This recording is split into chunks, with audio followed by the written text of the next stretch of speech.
This brings us to one of the most defining traits of the coming of the hour, which is dhihabu salihin, the departure of the righteous.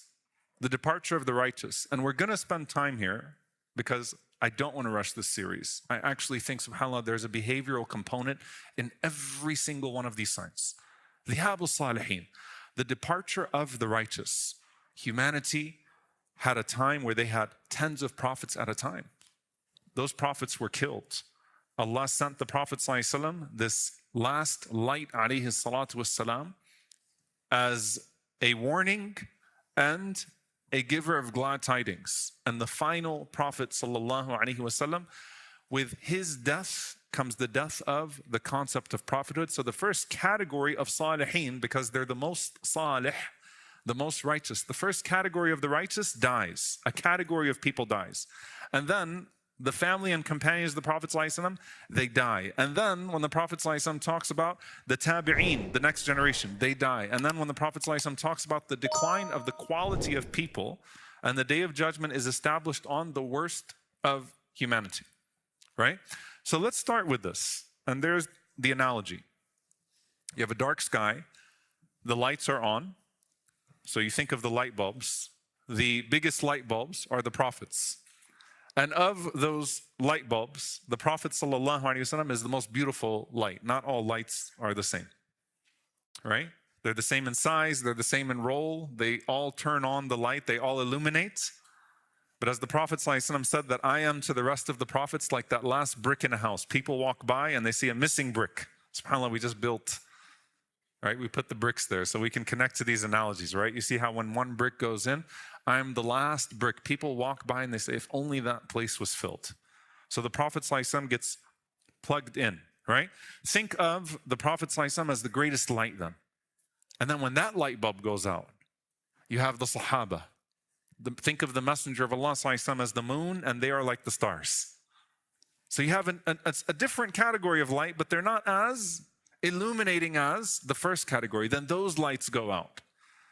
And you have the righteous amongst every generation, light bulbs, right? Keeping something alive in this world of what was left to us by the Prophet ﷺ. And this brings us to a hadith to think about now. When the Messenger of Allah ﷺ led the Sahaba in Salatul Maghrib, then he went home and he came back and he found them sitting in the masjid like you are, right? And he said, "Ma ziltum ha huna?" You're still here? They said, yes. Why? They were sitting to remember Allah until Salatul Isha. We're going to think of Allah subhanahu wa ta'ala, contemplate, remember, worship until Salatul Isha. And the Prophet ﷺ smiled and he said, Ahsantum, good job, I'm proud of you. And he sat amongst them, sallallahu alayhi wasallam. And he said to them, alayhi salatu wassalam, An-nujumu amanatun lis-sama. The stars are safety for the sky. فَإِذَا ذَهَبَتِ النُّجُومُ أَتَى السَّمَاءَ مَا تُوعَدُ. This is now prediction of the Day of Judgment.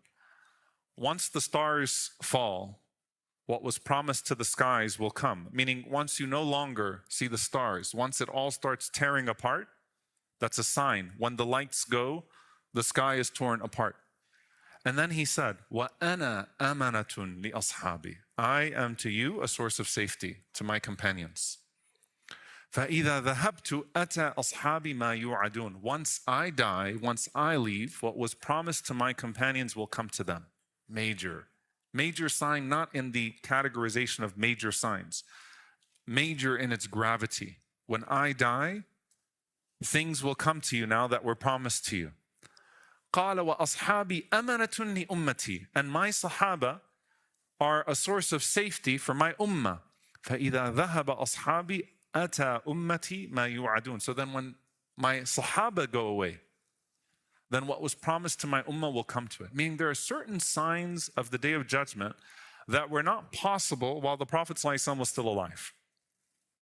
And once he was gone, alayhi salatu wassalam, there were certain signs that were not possible while the Sahaba were alive. But then once they died too, then what was promised to this Ummah starts to hit us in different ways. As Auf ibn Malik narrated that the Prophet ﷺ said, count 6 signs of the Day of Judgment. He said, the first one is my death. And then he started to mention the 5 afterwards. And the death of the Prophet ﷺ seen as a sign of the Day of Judgment. I want you to sit with this one for a while. It's hard to talk about just from a place of pain if you love Rasulullah ﷺ, his death, even though you never met him. Because the Prophet ﷺ said it is the greatest disaster. The greatest disaster for multiple reasons. One of them is undoubtedly the emotional connection we have to the Messenger of Allah sallallahu alaihi wasallam. Like, we get to see him, we get to be with him. You get to go to the masjid and pray behind him alayhi salatu wasallam. You can go up to him and ask him a question. You love to see him. The idea of the Sahaba of Jannah was that it has the Prophet sallallahu alaihi wasallam in it. That was what Jannah was to them. Right? The most hopeful thing about Jannah to them was Fiha Rasulullah sallallahu alaihi wasallam. We get to be with our Prophet sallallahu alaihi wasallam again. And if anyone has ever intensely loved a parent or a spouse or a child that way, you know exactly what that's like, right? Like, that is my Jannah. That's the coolness of my eyes is that. Rasulullah sallallahu alaihi wasallam is qurratu aini. May Allah Azza wa Jal cool our eyes with the Prophet sallallahu alaihi wasallam, with the sight of the Prophet sallallahu alaihi wasallam, because once we meet him, we're never separated so long as we are from him alayhi salatu wasalam. And the Prophet ﷺ taught us, just so you can think about the gravity of it, that when any one of you is struck by a tragedy, cancer, the death of a child, a car accident, sudden disaster, remember your musibah fi mawti Rasulullah ﷺ. Remember the way that you overcame the disaster of the death of the Prophet ﷺ, and it will lighten the burden of that tragedy that you're now going through.